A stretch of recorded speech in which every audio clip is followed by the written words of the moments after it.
Could a child's simple prank drive nearly 1,500 adults to scour the mountains for months? Why did a graduation trip to a tropical island end with Marines combing beaches and F-16s sweeping the skies? And who turned a holiday morning at the beach for 3 children into one of the darkest mysteries in Australian history? And these are only 3 of 6 stories where a moment of carefree leisure twisted into every parent's worst nightmare. But as always, viewer discretion is advised.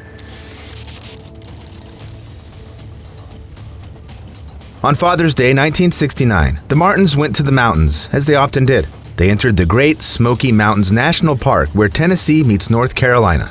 Grandfather Clyde and Father William walked the trail, taking in the mountain air and keeping an eye on the 2 boys, 9-year-old Douglas and 6-year-old Dennis. By afternoon, the family reached Spence Field, a wind-swept meadow high on the Appalachian Trail, where dense forest closed in and the ground dropped into steep ravines. Despite the dark clouds gathering on the horizon, the clearing still felt like the perfect place to rest. The Martin boys soon befriended the children of another family camping nearby. The boys planned to slip into the brush and jump out to scare the adults.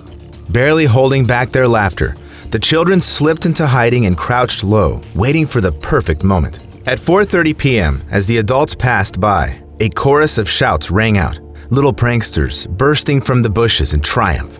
But one child never appeared. The laughter faded, and in that silence, William realized Dennis was still missing. At first, he thought his son was just holding the prank a little longer.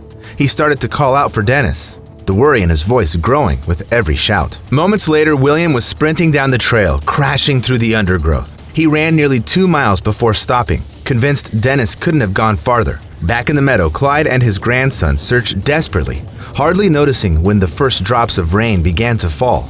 Within hours, more than 7 centimeters had soaked the ground, washing away footprints and turning the earth to mud. By nightfall, Clyde had pushed through 9 miles to reach the Rangers. The following day, helicopters circled overhead, bloodhounds traced the ground, and soldiers joined Rangers and volunteers. More than 1,400 people spread across 56 square miles, the largest search in Smokies history. And yet, the greater the search, the less there was to find. The only trace appeared in mud. A set of child-sized footprints, one bare and the other in an Oxford shoe like the one Dennis had worn. They led to a stream and then disappeared as if the boy had been swallowed whole by the wilderness.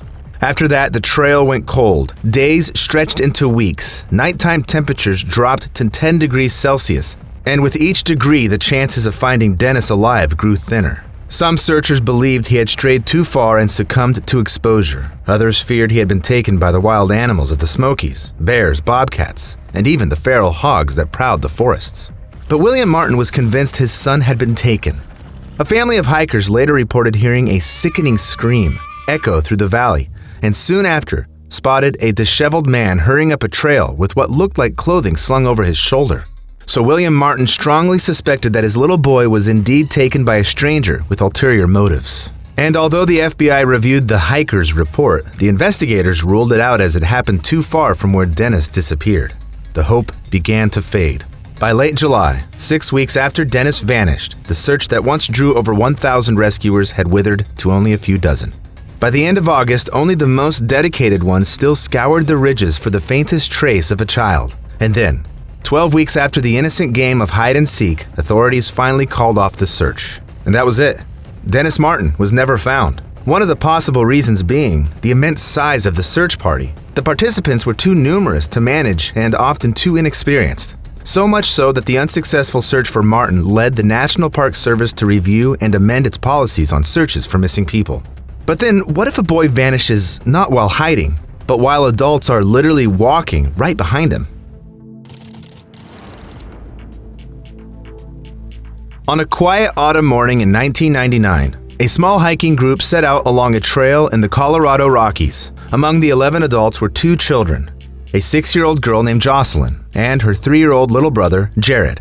Their father, Alan Atadero, stayed at Poudre River Resort, the mountain lodge he ran with his twin brother. He hesitated to let the children go, but the group assured him it was only a short walk to a nearby fish hatchery, barely a couple of kilometers, half an hour at most. But instead of going to the hatchery as planned, the group soon turned onto the Big South Trail, a rugged 11-kilometer path that wound deep into Roosevelt National Forest at nearly 2,500 meters elevation. What should have been minutes became hours. Jared, restless and laughing, darted ahead again and again between roots and rocks. Around midday, two fishermen rested by the Poudre River when a cheerful small boy appeared. He tried to chat, then hurried ahead. Minutes later, a line of adults rounded the bend below, perhaps 15 or 20 meters back. The trail there twisted through brush and rock, so from where they walked, the boy was already out of sight. To the fishermen, it looked harmless, a child running a little ahead of his group. They had no idea they were the last to ever see him. Soon after, the hikers realized Jared was gone. They spent nearly an hour searching the trail, shouting his name and scrambling up and down the bends, but to no avail. Finally, they rushed back to the resort to alert his father. When the group told Alan what had happened, he collapsed, pounding his chest in grief. "They lost my boy. They lost my baby." Within hours, the mountain was swarming with searchers. Deputies shouted orders along the trail while bloodhounds pulled toward the ravines. Above them, helicopters thundered so low their rotors bent the trees. By dusk, hundreds of people were scouring every slope, convinced they would find Jared before nightfall. But when the sun came down, the mountain was silent. No footprints, no clothing, no sign of the boy at all. The search itself nearly turned fatal. A military helicopter sent to help lost lift in the thin mountain air and slammed into the forest. The crew survived, though several were badly injured. At base camp, there was complete chaos. News vans jammed the roads, while self-styled trackers and psychics descended, each insisting they knew where Jared was.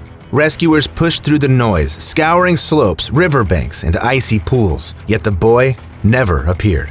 Not that day, not that week, not in the months that followed. Nearly 4 years passed in complete silence. Until, one day, hikers made a discovery no one expected. A small shoe, scraps of clothing, and partial remains. Items later confirmed to belong to Jared. Experts argued fiercely.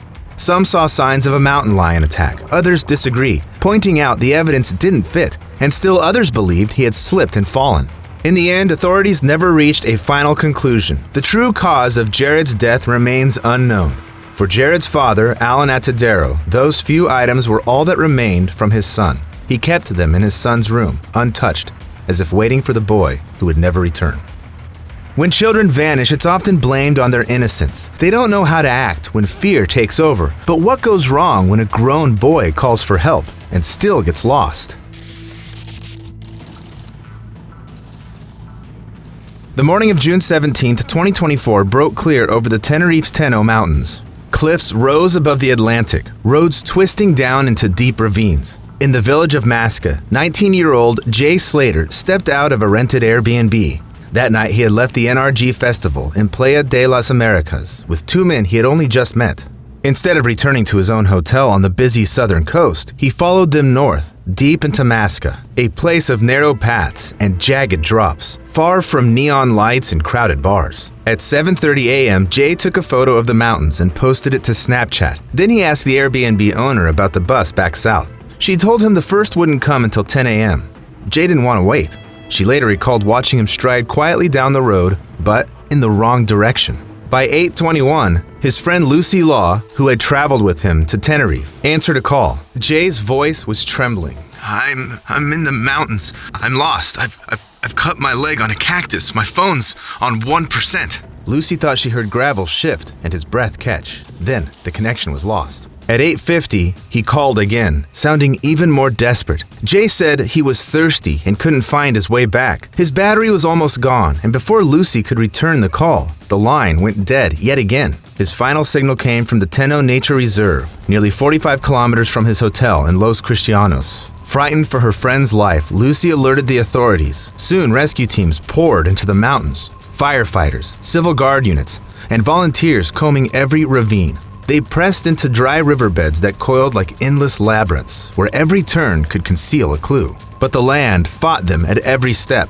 Rockfalls tumbled suddenly from cliffs above, forcing searchers to dive for cover. By day, the sun turned the slopes into a frying pan, with temperatures climbing past 35 degrees Celsius. By night, the winds sliced the air down to 5 degrees Celsius, freezing skin and breath alike. Could Jay, dressed for a nightclub, not for survival on bare stone, have endured even a single night? No one could be sure.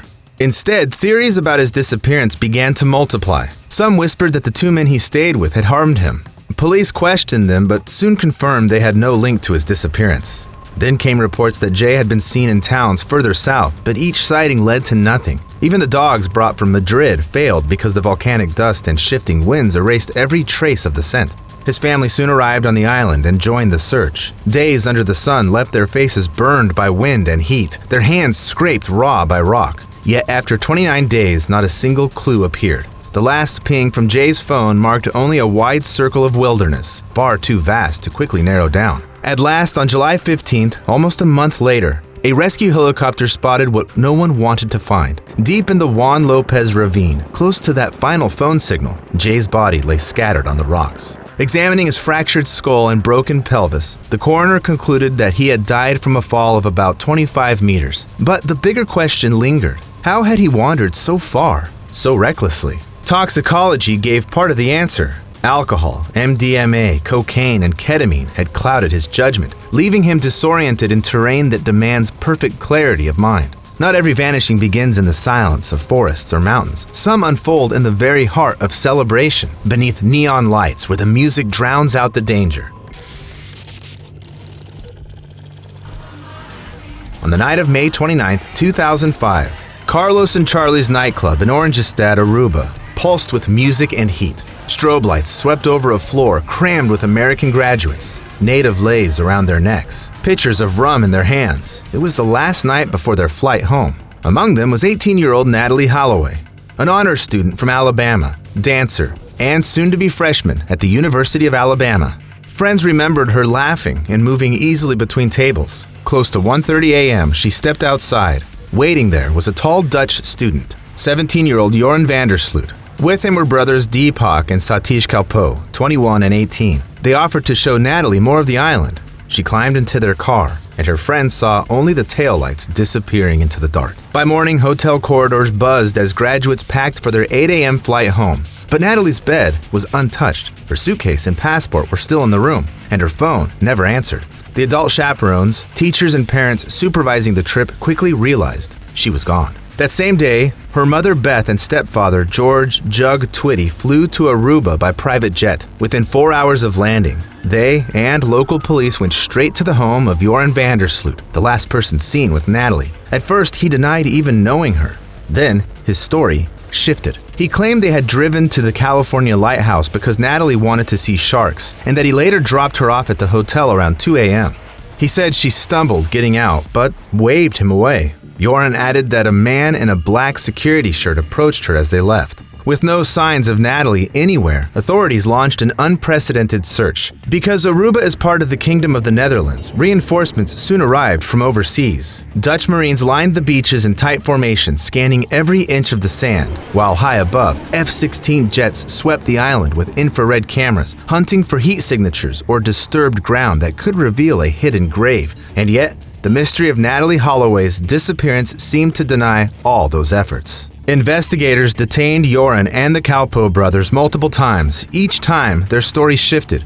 Contradictions arose, but without a body or physical evidence, charges could not be filed. Weeks stretched into months. Beth Holloway moved into the same hotel room her daughter had once occupied, refusing to leave the island. At last, in 2012, a judge declared Natalie legally dead. 18 years later, the silence cracked. In 2023, Joran Vandersloot, while serving a prison sentence in Peru for a murder, was extradited temporarily to the United States to face extortion charges linked to Natalie's family. In that courtroom, he finally confessed. On the beach, he tried to force Natalie into intimacy. When she resisted, he struck her in the head with a cinder block and pushed her body into the sea. I'm scared, I don't know what to do, and I decide to take her and to put her into the ocean. It could have been a moment of justice, but Vandersloot returned to his Peruvian cell, serving time for the murder of another young woman. He was never convicted in Natalie's case, since no body or direct forensic evidence was ever found. Natalie vanished because no one was there to intervene, but the next boy's fate was sealed not by solitude, but by the recklessness of those meant to keep him safe.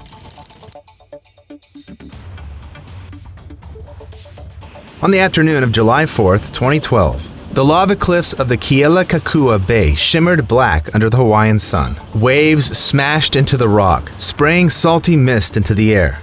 A group of teenagers pulled their kayaks onto the shore and followed their guides across the jagged lava, walking past warning signs that cautioned them to stay away. Among the group was 15-year-old Tyler Madoff from Scarsdale, New York, a junior lifeguard, football player, and honor student. Tyler had joined Bold Earth Adventures for what was supposed to be the trip of a lifetime. His parents had paid over $4,000 for the program, trusting it was safe and closely supervised. That afternoon, the guides told the teens to spread out by the tide pools. These shallow basins looked calm and inviting, but they were infamous for sudden swells that could rise without warning and drag swimmers into the open ocean. The teenagers unwrapped sandwiches, dangled their feet in the water, and laughed as spray hissed against the rocks behind them. Just after 1 p.m., a set of powerful waves struck. Whitewater surged over the ledge, knocking the kids from their footing and flooding the pools. They tried to climb higher to reach safety, but the jagged lava rocks tore at their hands each time they grabbed for a hold. Most of the group managed to scramble to safety and stood in shock, staring at the cuts on their hands and legs. But Tyler and another teen, Matthew Alzate, was swept away by the wave. By some miracle, Matthew broke the surface, thrashing against the current. One of the guides caught his arm and pulled him onto the rocks. He was bleeding, but alive. At the same moment, witnesses saw Tyler hurled against the lava rocks, his body still moving, before the undertow dragged him into deeper water. Within minutes, he was gone. It took more than an hour for the rescuers to reach the remote lava pools. Coast Guard boats fought the heavy surf sweeping the bay, while local crews scoured the shoreline and the rocks where Tyler had last been seen. Divers dropped again and again into turbulent water, but visibility was poor, and the waves slammed against the coast with relentless force. Each passing hour made survival less likely. For 5 days, they hunted the currents, but the ocean never let them go. Later, investigations revealed the awful truth. The guides had ignored a high surf advisory, broken their permits, and led the teens into one of the island's most dangerous zones. Tyler's parents filed a lawsuit against the tour organizers. The case ended in a quiet settlement. Compensation paid, but no payment could change the fact that their son was lost in a place he should never have entered in the first place. His father, Michael Madoff, told reporters, "We're just hoping that other families won't have to go through this." In the final story, the children didn't take risks and they didn't wander off, but their mysterious disappearance haunted an entire continent for decades.